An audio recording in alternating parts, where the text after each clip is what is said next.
ایک دفعہ انگلی کے اشارے سے ابو لہب نے کہا تھا نبی پاک کو آپ کا ہاتھ ٹوٹ جائے، اللہ نے فرمایا تبت یدا ابی لہب و تب، تو کہتا ہے میرے نبی کا ہاتھ ٹوٹ جائے تیرے دونوں ٹوٹ جائیں گے۔ اور سنو ابو لہب کا حال کیا ہو۔ ابو لہب کا معنی ہے ابو لہب شولوں کا باپ، لہب شولوں والا۔ کیا مطلب؟ ابو لہب اتنا حسین و جمیل تھا کہ اس کے جو رخسار تھے شولوں کی طرح چمکا کرتے تھے، اتنا خوبصورت تھا، لال سرخ رنگ تھا، خوبصورت آدمی۔ عرب میں جب غربت تھی تو اس کے گھر میں اس وقت بھی 2 اینٹیں سونے کی تھی، اتنا مالدار آدمی اور سردار تھا سارے مکے کا، لیکن نبی پاک کی بے ادبی کی۔ تمہیں پتہ ہی نہیں کہ رب دنیا میں سب سے زیادہ ناراض ہی اس سے ہے جو اس کے رسول کا بے ادب ہے، سب سے زیادہ ناراض ہی اسی سے۔ ابو لہب نہ گیا بدر کے موقع پر، ڈر گیا، کہنے لگا میں نے نہیں جانا، مکے میں رہ گیا، نہ گیا جہاد کے لیے، مسلمانوں کے خلاف نہ نکلا۔ لوگوں نے بڑا اس کو لان تان کیا، لیکن کہنے لگا میرے خرچے پہ 4-5 بندے لے جاؤ، میں نہیں جاؤں گا، پیچھے رہ گیا۔ لوگ کہنے لگے بچ گیا، لیکن اس کے جسم کے اندر ایسی بیماری نکلی کہ ریشے سے بھر گیا سارا وجود، ریشے۔ اس کے بچوں نے لے جا کے ابو لہب کو پیچھے ایک حویلی تھی مکے کے باہر، اس میں بند کر دیا۔ چیختا تھا، چلاتا تھا، میں بد دعا نہیں دیتا، پر اگر کلیجہ پھاڑ کے دیکھو تو دل بڑا زخمی ہے۔ میری حیات کو ٹکڑوں میں بانٹنے والے، جب تیری حیات بھی بکھرے تیری ممات بھی بکھرے۔ اللہ کرے اسی طرح تو بھی روئے جس طرح آج اس دھرنے میں شہید ہونے والے کی ماں روئی۔ اللہ کرے میری حیات کو ٹکڑوں بانٹنے والے، جب تیری حیات بھی بکھرے جب تیری ممات بھی بکھرے۔ بد دعا ہے تمہارے لیے، بد دعا ہے تمہارے لیے، جب تیری حیات بھی بکھرے تیری ممات بھی۔ بند کر دیا اس کو لے جا کے وہاں پیچھے، اور جب اس کو بند کر دیا کمرے میں تو چلاتا تھا، چیختا تھا، کوئی مجھے بچاؤ، کوئی پانی پلاؤ۔ دروازہ توڑ کے باہر نکلا تو چوک میں مر گیا ابو لہب۔ اتنی بدبو آتی تھی کہ کوئی قریب نہیں جاتا تھا۔ چوک میں لاش پڑی تھی، یہ ہے میت کسی بے ادب کی، منہ دکھانے کے قابل نہیں، اور ان کے دشمن پہ لعنت خدا کی، رحم پانے کے قابل نہیں ہے۔ چوک میں لاش پڑی ہے، تبت یدا ابی لہب و تب، چوک میں پڑی ہوئی ہے، کوئی قریب نہیں جاتا۔ اس کے بیٹوں سے لوگ جا کے کہنے لگے تمہارا باپ تھا، شرم کرو۔ ایک ملازم کو پیسے دیے اس کے بیٹے نے، کہا گڑھا کھودو اور میرے باپ کو رسی کے ساتھ پکڑ کے اس میں پھینک دو۔ ایک گڑھا کھودا مکے کی گلی میں، اور رسی کے ساتھ پکڑ کر، رسی کے ساتھ باندھ کر اس کی ٹانگ کو گھسیٹ کر اس گڑھے میں ڈال دیا، اوپر سے مٹی ڈال دی، بدبو کا وہ ڈھیر بند کر دیا۔ ابو لہب مکے کا سردار تھا، پر جانے کہاں مردود دفن ہے۔ لیکن میانی صاحب کے قبرستان میں جاؤ، میانی صاحب کے قبرستان میں وہ علم الدین جسے اپنا نام بھی نہیں لکھنا آتا تھا، ہزاروں لوگ روزانہ اس کی قبر پہ کھڑے ہوتے ہیں اور رسول اللہ کی نعتیں سناتے ہیں۔ جا کے دیکھو تو صحیح، منظر کتنا بدل گیا۔ اور جب غازی علم دین شہید کا جنازہ اٹھا تو امیر ملت پیر جماعت علی شاہ صاحب کی چیخ نکل گئی، اور ڈاکٹر اقبال رونے لگے، اور قائد اعظم تڑپنے لگے، منتیں کرتے تھے محمد علی جناح کہ یارو تھوڑے پیچھے تو ہٹو، میرا بھی دل کرتا ہے میں بھی ذرا اسے کندھا دے لوں، ذرا پیچھے تو ہٹو۔ محمد علی جناح جیسے لوگ تڑپتے تھے، اور جب قبر میں اترنے کی باری آئی تو ڈاکٹر اقبال نے ہاتھ باندھے، کہنے لگا او دوستو اقبال پہ تھوڑا رحم کھاؤ، اسے میرے ہاتھوں پہ رکھو، قبر میں اتار دیتا، اسے میرے ہاتھوں، قوت عشق سے ہر پست کو کر دے، دہر میں اس میں محمد سے اجالا کر دے، اور کی محمد سے فاتو نے تو ہم تیرے، یہ جہاں چیز ہے کیا لوح و قلم تیرے ہیں۔ اور اقبال کہنے لگے دیکھو میں شعر لکھتا رہا، اور یہ لوہاراں دا منڈا نمبر لے گیا۔ میرے نبی پاک صلی اللہ، ایک شخص حضور کے سامنے بیٹھا ہے تو منہ چڑھا چڑھا کے باتیں کر رہا ہے۔ کچھ لوگ نقلیں اتارتے ہیں، اور بزرگوں کی نقل اتارنا اور بزرگوں کی توہین کرنا یہ رب کو سب سے ناپسندیدہ فعل ہے۔ توہین کے انداز میں نقل اتارا تو کہتے ہیں منہ چڑھا چڑھا کے باتیں کر رہے تھے، میرے حبیب نے فرمایا نہ ایسے کر، بڑے میٹھے انداز، کیوں اپنے منہ کو بگاڑ رہا، نہ کر۔ کہنے لگا جی ہے ہی ایسا. حضرت ابو ہریرہ فرماتے میں قریب بیٹھا تھا، حضور مسکرا رہے ہیں، اور نہ کر ایسے. کہنے لگا جی یہ میرا منہ ہے ہی ایسا. فرماتے میں دیکھ رہا تھا حضور کے چہرے کا رنگ بدلا، آنکھوں میں جلال آیا. فرمایا اچھا جا پھر ایسا ہی ہو جائے، جا پھر ایسا ہی ہو جائے. کہتے ہیں میں نے دیکھا اس آدمی کا منہ بگڑ گیا. حضرت ابو ہریرہ فرماتے ہیں وہ رویا کرتا تھا مدینے کی گلیوں میں اور کہتا تھا کوئی مجھے معافی لے دو، لیکن گرا جو ان کی نگاہ سے وہ سنبھل نہیں سکتا. گرا جو ان کی نگاہ سے کبھی سنبھل نہیں سکتا. کوئی ایسا کام نہ کرے، کوئی ایسا کام نہ کرے کوئی بھی جس سے حدیث صحیح میں موجود ہے بنی اسرائیل کے ایک شخص نے اپنی ماں سے بد دعا لی تھی اور عابد زاہد تھا، لیکن ماں کا نافرمان تھا تو اماں نے کہا جا مرنے سے پہلے تو آزمائش میں مبتلا ہو جائے. رب کی خفیہ تدبیر سے ڈرنا چاہیے. تو مرنے سے پہلے ایسی آزمائش میں ڈال گیا کہ ایک بری عورت نے الزام لگا دیا. لگا الزام لیکن زمانے میں رسوائی چاروں جانب ہو گئی. تو لوگ آ کے کہتے تھے تیرے ساتھ کیا بنا؟ کہتا کچھ بھی نہیں، میری اماں نے میرے لیے بد دعا کی تھی، اس کا رنگ دیکھ رہا ہوں. کیوں میں نے ستایا اپنی ماں کو؟ توبہ کر، دعائیں لیا کریں زندگی میں. بد دعاؤں والے کام ہم تو 1 منٹ لگاتے ہیں بد دعا لینے میں، 1 منٹ لگاتے، 1 منٹ. ایک میں بزرگوں کا پڑھ رہا تھا ایک دفعہ اخبار میں، تو ان کی آنکھیں کالی ہو گئی، اندر سے کالی ہو گئی، تو بیچارے نابینا ہو گئے. کسی نے ان سے کہا کہ ہوا کیا؟ تو کہنے لگے ایک شرارتی لڑکے نے میرے آگے کھڑے ہو کے 2-3 دفعہ ریس دی تو دھواں میرے منہ پہ پڑا، تو وہ آنکھوں کے اندر گھس گیا ہے، بڑے علاج کرائے، لیکن اس کی شرارت تھی نا. تو وہ کہتے ہیں میں تو یہی کہتا ہوں کہ اللہ کرے تجھے بھی کبھی یہ معاملہ ہو، تجھے پتا چلے. ہم نہیں باز ہی نہیں آتے، ہم کسی کو تکلیف دینے کا کوئی موقع ہاتھ سے جانے نہیں دیتے. میرے عزیزو یاد رکھو، ڈھونڈا کرو کہاں کہاں کس کس کو ستا بیٹھے، کس کس کی توہین کر بیٹھے، کہاں کہاں ہم نے لوگوں کے بد دعائیں اکٹھی کی. بد دعائیں پیچھا کرتی ہیں، جس طرح دعا پیچھا کرتی ہے بد دعا بھی پیچھا کرتی ہے. وہ پیچھے پیچھے چلتی ہے، وہ تاڑتی ہے. عتبہ نے میرے رسول پاک صلی اللہ علیہ وسلم کی بے ادبی کی. حضور علیہ السلام کے چہرہ انور پر اس نے معاذ اللہ ثم معاذ اللہ تھوکنے کی ناپاک جسارت کی.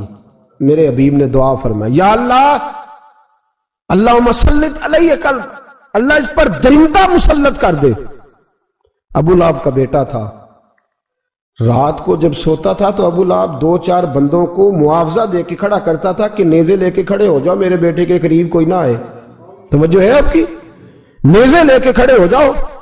لوگ کہتے تو انہیں نبی بھی نہیں مانتا اور بات ہر ایک مانتا ہے، پیغمبر بھی نہیں مانتا. تو ان کے جملے کہنے لگا میں مانوں نہ مانوں بات الگ ہے، لیکن میرا تجربہ ہے جو اس کے منہ سے نکل جاتا ہے وہ ہو جاتا ہے، جو ان کی زبان اطہر سے نکل جاتا ہے وہ. ایک سفر پہ جا رہے تھے، قیام کرنا تھا، سونا تھا، 4 پہیاں لگی چاروں جانب. تو بیچ میں ابو لہب نے اپنے بیٹے کی 4 پائی لگائی، بیچ میں. جاگ رہے ہیں آپ لوگ؟ ارد گرد دوسرے لوگ سوئے بیچ میں، اور لوگ کہنے لگے تو پاگل ہو گیا ہے، اگر کوئی شیر آئے گا تو باقیوں کو نہیں کاٹے گا، صرف اس کو کاٹے گا. کہنے لگا بد دعا تو اس کے لیے ہوئی ہے، دعائے ضرر تو اس کو ملی ہے، اسی پہ مسلط ہوگا. شیر آیا رات کے اندھیرے میں، لوگ تھکے ہوئے تھے، ایک بندہ جاگ رہا تھا. وہ کہتا ہے اس نے سب کے منہ سونگے لیکن کسی کو اس نے تکلیف، کسی کو تکلیف. سونگتے سونگتے عتبہ تک آیا، اور لفظوں کا فرق دیکھیے گا، آیا ہے، چیرا ہے، پھاڑا ہے، ٹکڑے کیے، حصے بکھرے کیے، لیکن ایک بوٹی بھی نہیں کھائی. مار دیا، چہرہ بگاڑ دیا، وجود کاٹ دیا، چلا گیا قتل کر کے، کھایا نہیں ایک لقمہ بھی اس کے وجود. بھائی درندے پھاڑنے آتے ہیں کہ کھانے آتے ہیں؟ وہ کھایا نہیں، پھاڑ کا جلا گیا. تو لوگ سویرے پوچھنے لگے صحابہ سے کہ ماجرا کیا ہے؟ تو گویا صحابہ زبان حال سے کہہ رہے تھے گستاخ کا گوشت گندا ہوتا ہے، جانور بھی نہیں کھایا کرتے، گندا ہوتا ہے. یہ ہے میت کسی بے ادب کی، منہ دکھانے کے قابل نہیں ہے. ان کے دشمن پہ لعنت خدا کی، وہ رحم پانے کے قابل نہیں ہے. میرے رسول پاک صلی اللہ علیہ وسلم کی زبان اطہر سے اگر کبھی کسی شخص کے لیے ایسا جملہ نکل گیا تو پھر اس نے بھی اس کا پیچھا کیا، لیکن میرے حبیب نے دعائیں ہی دی ہیں. ام حرام یہ بخاری کی حدیث ہے. ایک خاتون ہے رضی اللہ تعالیٰ عنہ، وہ کہتی ہیں ایک دن نا میں نے کہا یا رسول اللہ میرا دل کرتا ہے میرے گھر آئیں. تو حضور تشریف لائے تو بڑے تھکے ہوئے، محبوب سفر تھا، تو کہتے تھکے ہوئے تشریف لائے تو حضور آ کے بیٹھے ہی تو میں نے دیکھا کہ نیند کی طرف توجہ ہے حضور کی. کہتے میں نے تکیہ پیش کیا تو میں قربان جاؤں محبوب میرے گھر میں آرام کرنے لگے. کہتی ہم سارے نظارے دینے لگے، دیکھو ہم کتنے خوش قسمت ہیں کہ ہمارے بسترے بھی نور نالا نور ہو گئے، ہمارا گھر بھی چمک گیا، روشنی پھیل گئی. کہتے ہیں حضور سوئے، جب اٹھے نا تو مسکرا رہے تھے. حضور اٹھے تو اس زمانے میں کوئی تصور نہیں تھا بیڑی بیرے کا. کشتی جو سمندر میں چلتی ہے اس کا تصور ہی نہیں تھا، ابھی قریب قریب نہیں بنتی تھی وہ کشتیاں، دور دور علاقوں میں بنتی تھی. اور اگر بنتی بھی تھی تو ان میں بیٹھ کے مجاہد نہیں جاتے تھے، مجاہد خشکیوں کے رستے جایا کرتے تھے. بی بی کہتی ہیں حضور اٹھے تو مسکرا رہے تھے. تو میں نے کہا حضور آپ کیوں مسکرا رہے ہیں، خیر تو ہے؟ تو نبی پاک نے فرمایا میں نے دیکھا ہے سوتے ہوئے کہ میری کچھ امت کشتیوں پر بیٹھ کے بھی کافروں کے خلاف جہاد کرے گی، دریاؤں میں بھی. اقبال نے کہا نا دشت تو دشت ہے، دریا بھی نہ چھوڑے ہم نے، بحر ظلمات میں دوڑا دیے گھوڑے ہم. کشتیوں میں بھی جہاد کرے گی، میں نے دیکھا ہے. تو کہتی ہے میں نے فٹافٹ کہا یا رسول اللہ مجھے بھی شامل کر دے ان میں. حضور مجھے بھی ان میں. حضور ذرا جلدی جلدی دیکھا جو ان کو بانٹتے، تو میں نے بھی بڑھ کے پیار سے دستے عطا کے سامنے دستے طلب بڑھا دیا. میں نے بھی آگے بڑھ کے کہا حضور تھوڑی خیر ادھر، حضور مجھے بھی شامل کر دے. کہتے پہلے بوڑھی تھی. نبی پاک نے ہاتھ اٹھائے کہ یا اللہ اس کو بھی ان میں شامل کر دے. اب فرماتے ہیں سرکار کا وصال ہوا، کوئی جہاد نہیں ہوا سمندر والا. حضرت ابو بکر کے زمانے میں کوئی جہاد نہیں ہوا سمندر والا. مجھے لوگ کہتے تو نے مرنا کب ہے؟ میں نے کہا جب تک کشتی والا جہاد نہیں ہو جاتا. جب تک کشتی والا، جو دن کو کہہ دیا دن ہے تو دن نکل آیا، جو شب کو کہہ دیا شب ہے تو رات ہو کے رہی. خدا نے ان کی زبان کو وہ اختیار دیا، جو نکلی منہ سے ان کے وہ بات ہو کے رہی. فرمایا جب تک کشتی والا جہاد نہیں ہوتا میں نے مرنا. تو پھر بابے کو کہنے دو نا عرش فرشتے بانگا ملیاں، مکے پہ گئی شور، اور بلے شاہ ایسا نہیں مرنا. گالی بکی بلے شاہ ایسا نہیں مرنا ہے، مر گیا ہی کوئی اور تے بارت شاہ کدو مر دے جنہ کیتیاں نیک کمائیاں نے. بات ہی ختم کر دی، او کدو مر دے جنہ کیتیاں نیک کمائیاں نے. حضرت سلطان باہو رحمت اللہ علیہ فرماتے ہیں کامل پیر اونا دے باہو قبر جنہ دی جیوے. فرمایا میں نہیں مرتی. حضرت اسرائیل نہیں آتے وہ چھو کے گزرے گئے، کہتے بہنیں بھی چلی گئیں، بھائی بھی چلے گئے، خامد بھی چلا گیا، بچے بھی کئی گئے، اور میں اسی حالت میں. حضرت ابو بکر صدیق کا وصال ہوا، حضرت عمر کا وصال ہوا، حضرت عثمان کا گن رہے ہیں آپ لوگ. حضرت ابو بکر کے 2.25 سال، حضرت سیدنا عمر فاروق کے کم و بیش 10 سال، حضرت عثمان غنی کے تقریباً 11 سال. کتنا عرصہ ہو گیا؟ کہتی ہیں کوئی. پھر حضرت علی کے 4.5 سال. بی بی کہتی ہے میں ترو تازہ تندرست کی تندرست لوگ پہتے ہو، بی بی تیرے ساتھ والے سارے چلے گئے، تو کب جائے گی؟ تو میں کہتی ساڑھے نبی دی زبان، ساڑھے نبی دی زبان، ساڑھے واسطے قرآن، میں کیسے جاؤں؟ ابھی جہاد ہی نہیں ہوا. کہتے ہیں خلفائے راشدین نے پردہ کیا. حضرت امیر معاویہ کا دور آیا اور حضرت امیر معاویہ نے قسطنطنیہ کے لیے جب مجاہد بھیجے تو سمندر کا رستہ تھا. کہتی ہیں جب سواریاں جانے لگی تو کہنے لگے کچھ بیویوں کی بھی ضرورت ہے کھانا پکانے کے لیے. کہتی ہے میں ہاتھ بھی کھڑا کرتی رہی، درود بھی پڑھتی رہی، اور محمد کی صداقت پر شکر بھی ادا کرتی رہی. کہتے ہیں میں نے ہاتھ کھڑا کیا تو مجھے کچھ لوگ کہنے لگے بی بی تو سلیکٹ ہو جائے گی، تو بوڑھی ہے. تو کہتی ہے میں نے کہا سلیکٹ ہو کیا جاؤں گی، مجھے جانے والے سلیکٹ کر کے گئے ہیں، مجھے سلیکٹ کیا گیا ہے. جنہوں نے ظاہری پردہ کیا ہے نا سلیکٹ مجھے. حضور نے دعا کر دی تھی تو نبی پاک کی دعا. فرماتی ہیں میں کشتی میں بھی بیٹھی، جہاد بھی کیا، اور جس دن وہ جہاد ختم ہوا حضرت ام حرام کا وصال ہو گیا. تو لوگوں سے پوچھتے بی بی چلی گئی؟ کہنے لگے ہاں مصطفیٰ کا کیا ہوا وعدہ جو پورا ہو گیا ہے. میرے محبوب نے جس کو دعا دے دی، میرے رسول کریم نے جس کے لیے دعا کر دی. دوسرا درجہ والد کا. اگرچہ رسول پاک علیہ السلام کے والد گرامی آپ کی ولادت سے قبل تشریف لے گئے تھے، لیکن میرے حبیب پاک علیہ الصلوۃ والسلام نے جناب ابو طالب کے ساتھ جو رویہ رکھا اور پھر حضرت عباس کے ساتھ جو رویہ رکھا، پتہ کیا حال تھا؟ جب رسول پاک علیہ الصلوۃ والسلام فرماتے ہیں غربت تھی تو مجھے جناب ابو طالب نے پالا، ان کی زوجہ حضرت فاطمہ بنت اسد رضی اللہ تعالیٰ عنہ جو جناب علی المرتضیٰ کی والدہ ہیں، فرماتے ہیں کہ انہوں نے میری بڑی خدمت کی، مجھے گھر میں رکھا، پیار سے رکھا۔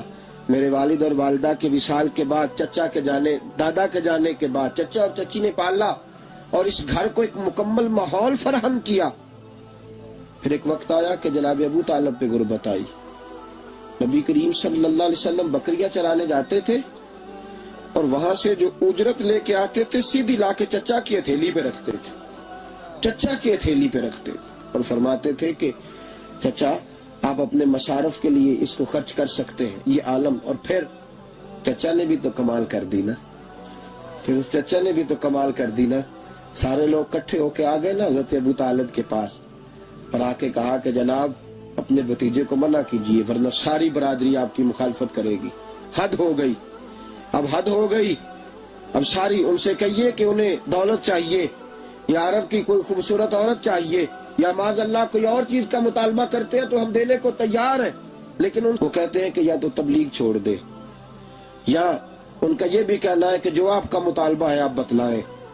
حبیب پاک علیہ السلام نے فرمایا کہ اگر وہ میرے سیدھے ہاتھ پہ چاند رکھیں، دوسرے پہ سورج رکھیں، پھر بھی میں اللہ کی توحید کا اعلان کرتا ہی رہوں گا، میں تو اس دعوے سے باز نہیں آؤں گا۔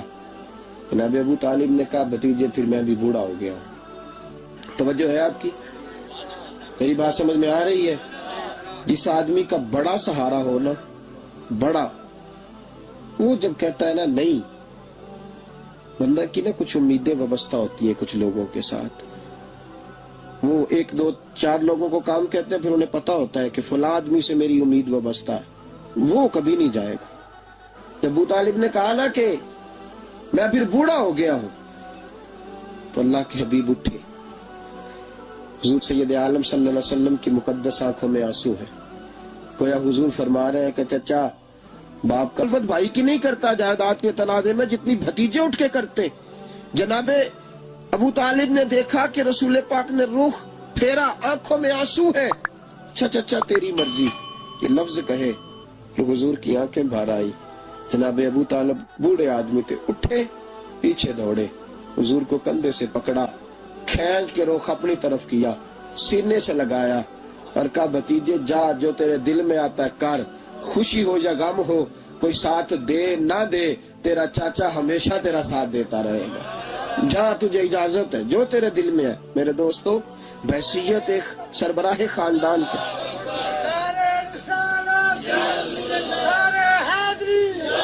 اب ان رشتوں کا تقدس، اور پھر جب جناب ابو طالب کا وصال ہوا اور جناب خطیۃ الکبریٰ بھی اسی سال میں گئی تو عام الحزن کہا یہ غم کا سال ہے، یہ غم کا سال۔ رشتوں کا تقدس جو نبی پاک علیہ السلام کے آنے پہ قائم ہوا، قبل اس کے انسانیت اس سے آشنا نہ تھی۔ رشتوں کو جو محبت اور خلوص کا رنگ میرے مصطفیٰ نے عطا فرمایا، دنیا کے کسی قانون میں اس کا تصور بھی نہیں کیا جا سکتا۔ اللہ علیہ کے پاس نے ایک بوڑھی اماں اپنا بیٹا چھوڑ گئی،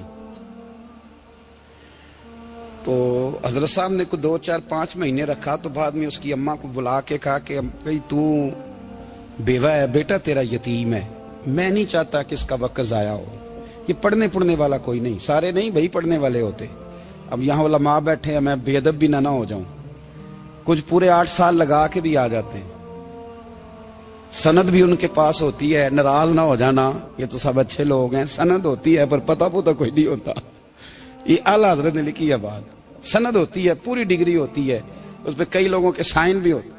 تو بہت سارے طالب علم ایسے ہوتے ہیں جو مدارس میں کہتے ہیں میں فاضل فلاں ہوں، لیکن کوئی شے پاس، تو مولانا سردار احمد صاحب محدث اعظم پاکستان رحمۃ اللہ علیہ اس بوڑھی کو کہنے لگے تیرا بیٹا کون دینا ہے، پڑھنا پڑھانا اس نے کچھ بھی نہیں، تو یتیم بچہ ہے، کل کو تو کہے گی کہ میرے بیٹے نے وقت ضائع کیا تو واپس لے جاؤ۔ بوڑھی اماں رونے لگ گئی، کہنے لگی میں پڑھانے تو نہیں لائی تھی، میں تو آپ کو رب کا ولی سمجھتی ہوں، میں تو نوکری کرانے لائی تھی، نوکری۔ حضرت انس بن مالک کہتے ہیں میری اماں بھی حضور کی بارگاہ میں دے گئی تھی، حضور کی بارگاہ میں یہ نہیں کہا تھا کہ یا رسول اللہ پڑھا دیں، ہاں میں ذمہ داری سے بات کر رہا ہوں، یہ نہیں کہا تھا حضور مجاہد بنا دیں، یہ تھوڑی کہا تھا کہ یا رسول اللہ صلی اللہ تعالی علیہ وسلم سے مفسر، محدث، محقق، مفتی بنا دیں۔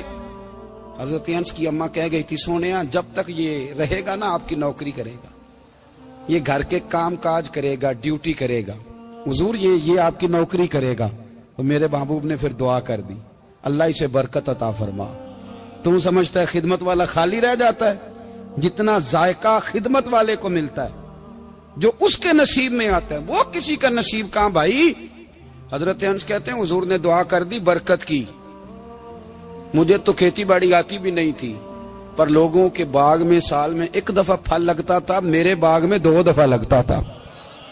حضور نے دعا کر دی یا اللہ اسے اولاد دے۔ فرماتے ہیں میرے بیٹے، میرے پوتے، میرے نواسے، میری بیٹیاں، فرماتے ہیں میں زندہ ہوں اور میری 100 اولادیں موجود ہیں۔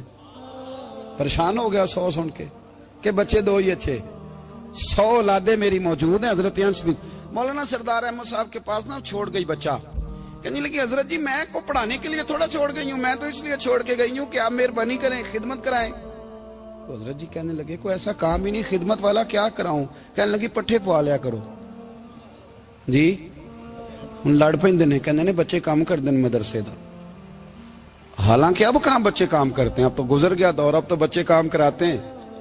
اب بچے بھی ناراض ہو رہے ہیں، گور گور کے دیکھ رہے ہیں، صحیح پہ رہا ہوں آپ کو، بچے کام کراتے ہیں، بچے کہاں کام کرتے۔ کہنے لگی یہ چارہ ڈالے کرے گا آپ کی بھینسوں کو۔ تو حضرت نے اس کو کہا کہ بی بی چارہ میری بھینسوں کو ڈالنے کے لیے میں نے بندہ رکھا ہوا ہے، تو جا لے جا۔ کہنے لگی ہاتھ باندھ کے حضور مہربانی کریں رکھ لیں، چارہ ڈالے گا۔ اور پتر توجہ سے چارہ ڈالنا حضرت کی بھینسوں کو۔ رونے لگی، حضرت نے رکھ لیا، مہینے کا خرچہ بھی دیتے۔ شام کو نا وہ سارا دن کام کرتا، شام کو آ کے پیروں میں بھی بیٹھ جاتا، حضرت جی لائیں تیل تھوڑا سا، پیر نہ دبا دوں۔ 8 سال ساتھ والے پڑھتے رہے، یہ بیچارہ نوکری کرتا رہا، میرا روپ بھی نہیں تے میرا رنگ بھی نہیں، اور مینو یار منان دا ٹنگ بھی نہیں۔ کبھی کبھی نا حضرت بلال حبشی فارغ ہوتے نا تو نبی پاک کی بارگاہ میں عرض کرتے حضور کوئی کام تو نہیں، سارے ہو گئے، حضور جاؤں ذرا، چلے جاتے۔ ایک دن سلمان فارسی کہنے لگے یا رسول اللہ یہ بلال کہاں جاتا ہے؟ فرمایا جا دیکھ کے تو آ۔ حضرت سلمان واپس آئے تو آ کے رونے لگے، کہنے لگے سونیا جب یہاں سے جاتا ہے نا تو جا کے سیدہ فاطمہ کی چکی پیسنی شروع کر دیتا، بی بی صاحبہ کے کام کرنے لگتا ہے، گھر میں جا کے اسنین کی ڈیوٹی کرتا ہے، وہاں بھی کام یہاں بھی کام۔ وہ چارہ ڈالتا رہا، اس نے چارہ ڈالا۔ حضرت محدث اعظم کی بھینسوں کو دستار فضیلت کا وقت آ گیا، سارے پگڑیاں سجا کے آ گئے، آج دستار ہوگی۔ یہ نہ پیچھے ہو کے بیٹھ گیا، چونکہ پڑھا ہی نہیں تھا تو دستار کاہے کی، دستار تو اس کی جو پڑھے گا، ہم نے تو پڑھا ہی نہیں، ہم نے تو یار پڑھا، گھر پڑھا، ڈیوٹی کری۔ حضرت محدث اعظم رحمت اللہ علیہ کے ہاں جب اعلان ہونے لگا نا کہ اب دستار ہوگی تو حضرت نے پہلا اعلان اس کا فرمایا۔ تو مت جان لا بندہ کپڑے بھی کدی کدی بدل دے نا، وہ کہتا ہے جس حال میں بھی تھا میں پلٹ کے دیکھنے لگا کہ پڑھا پڑھایا تو ہے، کوئی شے نہیں، تو یہ ماجرا کیا ہے؟ پیچھے سے اٹھ کے آئے تو کہتے ہیں باقیوں کی دستار کسی عالم نے کی، کسی صوفی نے کی، لیکن یہ بھینسوں کو چارہ ڈالنے والا جب آیا تو محدث اعظم نے فرمایا پگڑی کے بال کو کوئی ہاتھ نہ لگائے، یہ ساری دستار میں نے کرنی ہے۔ اور فرماتے ہیں حضرت بال بھی دیتے جاتے تھے اور آنسو بھی بہاتے جاتے تھے، ماتھا بھی چومتے تھے، اور فرماتے تھے دستار کے بعد چلا تو نہیں جائے گا یار، مجھے تو عبادت بھی نہیں رہ گئی، مجھے تو چابیوں کو بھی نہیں پتا کون سی کہاں رہتی ہے، جائے گا تو نہیں تو رو پڑا۔ کہنے لگا سونیا جائے تو وہ جس کے پلے کوئی شے ہو، آتا جاتا تو ہے کچھ نہیں، مجھے کس نے رکھنا ہے، میں نے کہاں جانا ہے، ادھر کہاں تو ادھر ہی رہوں گا۔ وہ اس طالب علم کے سارے استاد بھائی کہتے ہیں اس نے دستار کرائی، پڑھا پڑھایا کچھ نہیں، پر جو مسئلہ اڑ جاتا تھا نا، وہ جو اڑ جاتا تھا نا، وہ جا کے اس سے پوچھتے تھے تو کتابیں کھولنے کی ضرورت نہیں پڑتی تھی۔ حضرت ام سلمہ رضی اللہ تعالیٰ عنہ کہتی ہے میں نے عرض کی یا رسول اللہ صلی اللہ علیہ وسلم میری بچی بڑی بیمار ہے، تو مجھے کسی نے کہا ہے یہ تھوڑی سی نشے والی چیز ہے، یہ بنا کے تیار کر کے دو صحیح ہو جائے گی، بیمار ہے بچی تو یہ نشے والی چیز ہے، اس کو تیار کر کے دو، تھوڑا نشہ ہے، اگرچہ بعض میں نے شروع میں کہا بعض لوگ مریض کو سخت مریض کو ایسی ادویات جو مجبوری بن جائے اس کی گنجائش اور اجازت دیتے ہیں. محتاط علماء تو اس میں بھی بہت ساری چیزیں پہلے بیان کرتے ہیں, لیکن اس نے کہا جی میرا نشہ دینا ہے شفا کے لیے.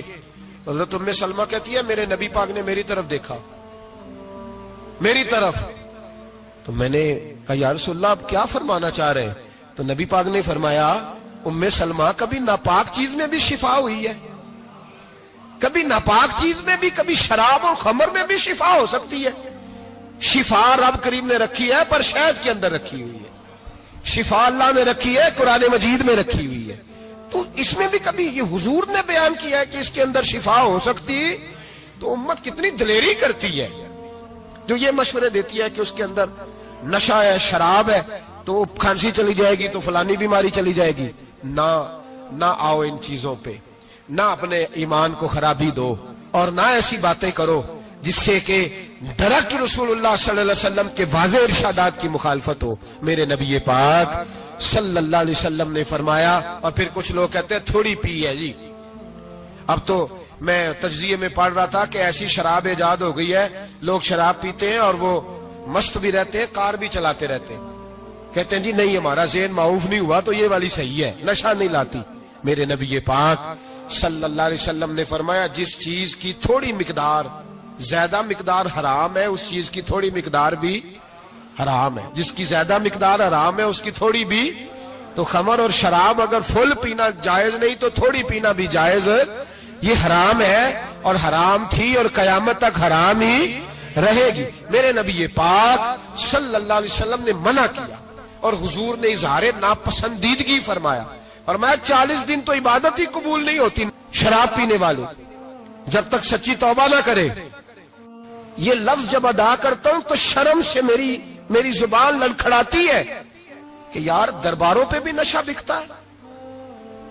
میں یہ بات کر رہا ہوں صوفیاء کا ترجمان, درباروں پہ مزاروں پہ, اور سجادہ نشینوں تمہیں زمین نگل جائے, آسمان تمہیں لے اڑے, تم پر قہر نازل ہو, تم نے باپ دفن کر کے تو وہاں نشے کا اڈا بنا لیا, ماؤں سے بیٹے چھیننے لگے ہو, عورتوں کے سروں سے کپڑے چھیننے لگے ہو, سہاگ مارنے لگے ہو, بیٹیاں اور بیٹے یتیم کرنے لگے ہو, نشہ بیچتے ہو درباروں اور مزاروں پہ.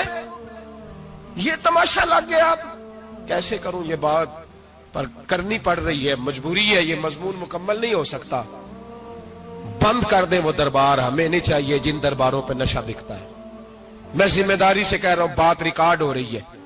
جوتے کی نوک پہ وہ سجادہ نشین جو امت کو ڈرگز دیتا ہے, وہ سجادہ نشین کا ڈیرا نہیں, وہ گند کا اڈا ہے, وہاں سے فیض نہیں مل رہا, امت کی تباہی ہو رہی ہے. بتا دو, پھیلا دو, اس کو اعتراض کرنا کرو. میرے رسول پاک سید عالم صلی اللہ تعالی علیہ وسلم کا دین ضروری ہے, کسی پیر کی سجادگی ضروری, بولیے سجادگی ضروری. بڑی ذمہ داری سے کہہ رہا ہوں اور نمائندگی کر رہا ہوں اپنی جماعت کی. نہ ہمارے بزرگوں نے کل اس کی حمایت کی تھی, نہ آج کرتے ہیں, نہ قیامت تک کریں گے. بند کر دے وہ دربار اور مزار. بزرگ دنیا میں یہ کام کرنے آئے تھے, اور ہماری سوچ اتنی گر گئی ہے, اتنے ہم کمزور ہو گئے. کہتے ہیں جب اس کو چڑھ جاتی ہے تو پھر بڑی معرفت کی باتیں سناتا ہے. تجھے شرم نہیں آئی ہے لفظ کہتے ہوئے؟ اب نشئی تجھے معرفت سکھائے گا؟ اب تو شرابی سے, بھنگی چرسی سے دین سیکھے گا؟ کہتے ہیں اس نے پی ہوئی تھی, چڑھی ہوئی تھی, وہ بات کر دی تو میرا کام بن گیا. اتنی گندی اور میلی سوچ صاحب ایمان کی ہوتی ہے, تو اب نشیوں سے جا کر دعائیں کرائے گا؟ سن, میرے نبی پاک صلی اللہ علیہ وسلم نے فرمایا جو شراب پی لے, نشہ کر لے, اس کی تو 40 دن تک عبادت رب قبول نہیں فرماتا. تو کہتا چڑھی ہوئی تھی تو اس نے دعا کر دی, تجھے شرم ہی نہیں آئی بات کرتے؟ حیا ہی نہیں کیا تو نے جملہ بولتے؟ یہ کوئی تصوف اور طریقت ہے؟ جاؤ اٹھا کے لے جاؤ. ایسی کوئی تصوف اور طریقت ہمیں نہیں چاہیے. ہمیں وہ والی طریقت چاہیے جس میں خدا کے قرآن کی بات ہوتی ہے اور محمد مصطفیٰ کے فرمان کی بات ہوتی ہے صلی اللہ علیہ وسلم. تو بھائی یاد رکھو, یہ کوئی طریقہ نہیں. ایک مزار ہے, مجھے ایک صاحب کہنے لگے آ جائیں یہاں بھی فاتحہ پڑھیں. میں نے کہا یہاں کیا ہے؟ کہنے لگے تھے تو بابا جی نشہ بشا کرتے، پر اب سنا ہے لوگوں کی منتیں بڑی پوری ہوتی ہیں، مجھے جذبات بڑے کم آتے ہیں۔ میں نے اس آدمی کو گریبان سے پکڑ لیا، میں کہ ادھر ہٹ، وہ تو نشہ کرتا تھا اور تو جاتا تھا، تیری یہ کیسے طاقت ہوئی؟ تو نے مجھے مشورہ دے دیا، تو ہمیں کمزور سمجھتا ہے؟ ہم کمزور ایمان کے لوگ ہیں، اور میں یہاں تجھے کہوں گا نہیں نہیں میں یہاں نہیں جاتا، میں وہاں جاتا ہوں۔ بالکل کوئی لگی لپٹی بات نہیں، کھری بات۔ تصوف وہ، دربار وہ جہاں قرآن پڑھا جائے اور رسول اللہ کی حدیث سکھائی جائے، باقی کوئی مطلب نہیں کسی قسم کا۔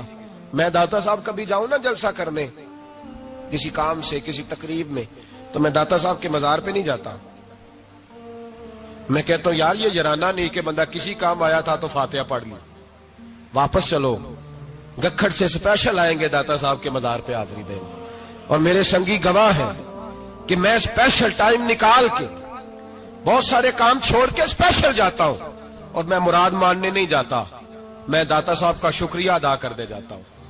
میں ان سے کہتا ہوں حضور آپ کی مہربانی، آپ یہاں آئے تو ہمارے بڑے بھی رسول اللہ کے غلام بن گئے۔ میں تو سلام عقیدت پیش کرنے جاتا ہوں، ہم مزارات پر جانے کے قائل نہیں، بلکہ ہماری تو عقیدت کا درجہ ہی مکمل نہیں ہوتا جب تک ہم مزار پہ سلام نہ کریں۔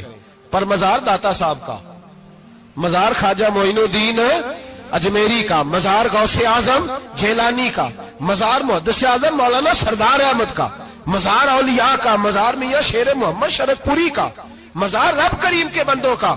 بھنگیوں چرسیوں کے مزار نہیں ہوتے، اور نام ان مزارات کے قائل ہیں، بالکل قائل نہیں ہم۔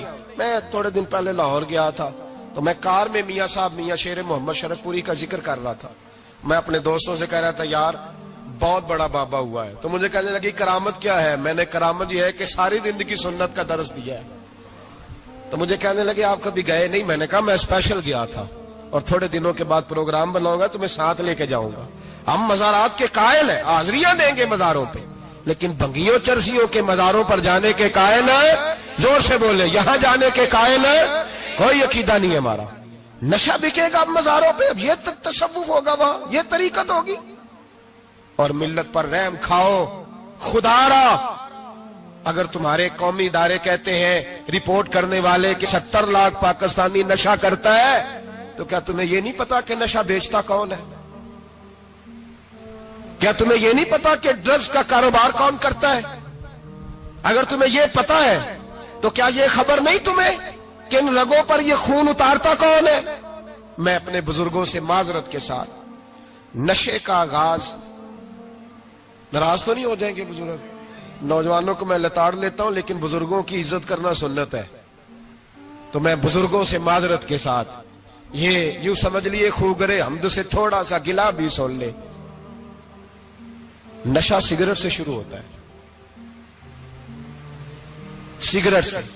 میں تمباکو کو حرام نہیں کہتا، یہ فتویٰ نہیں دے رہا، تمباکو کا حکم وہی ہے جو مولی کا ہے، جو کچے پیاز اور لہسن کا ہے، کہ آپ جب کھا لیتے ہیں تو منہ سے بدبو آتی ہے، تو آپ مسجد میں آئیں تو آنے سے پہلے مسواک کریں، منہ صاف کریں، پھر آپ آ جائیں، تو جائز ہے، مکروہ ہے لیکن حرام ہے۔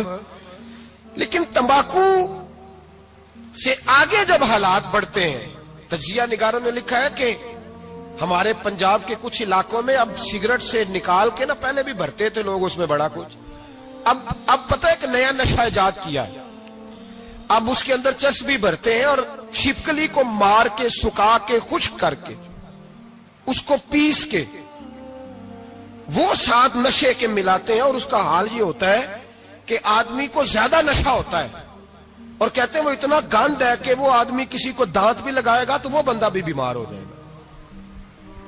کیا یہاں لوگ اسپرٹ نہیں پیتے آپ کے ملک میں؟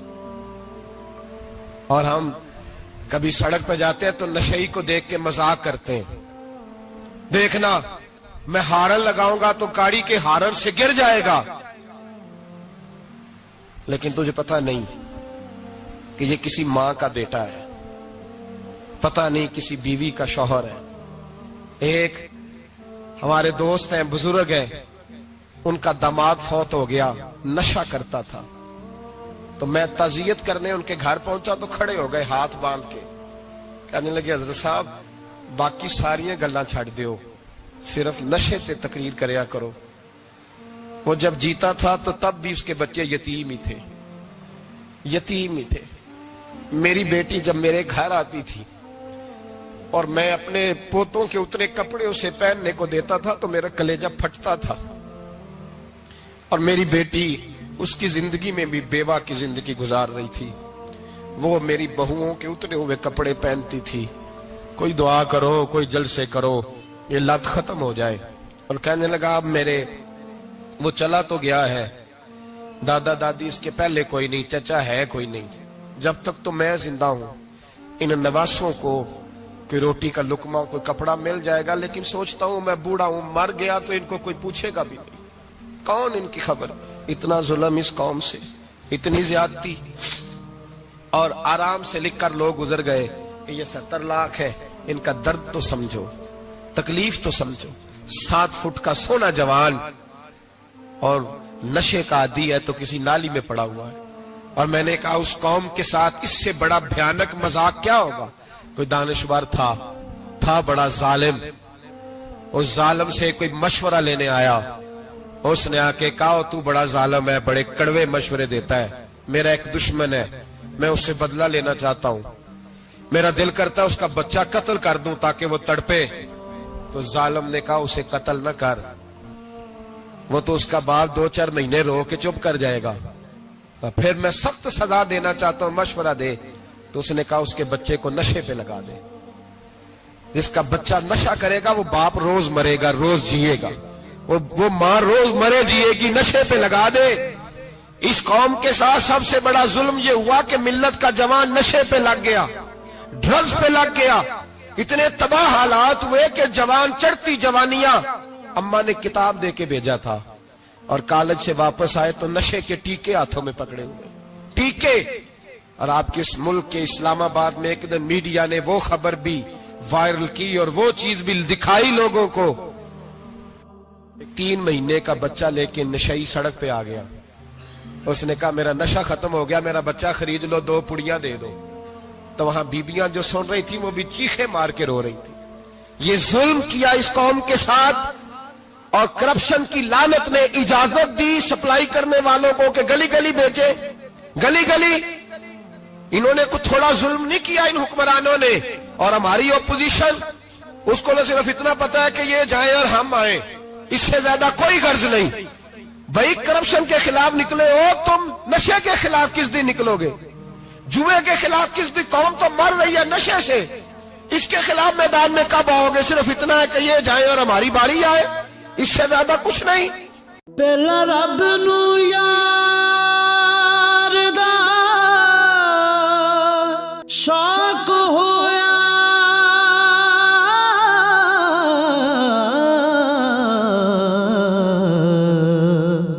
نبی پاک دا کرن جمال مائیں آیا وہی لے کے ہویا ترت حاضر, تے لیا یار نے یار نو پال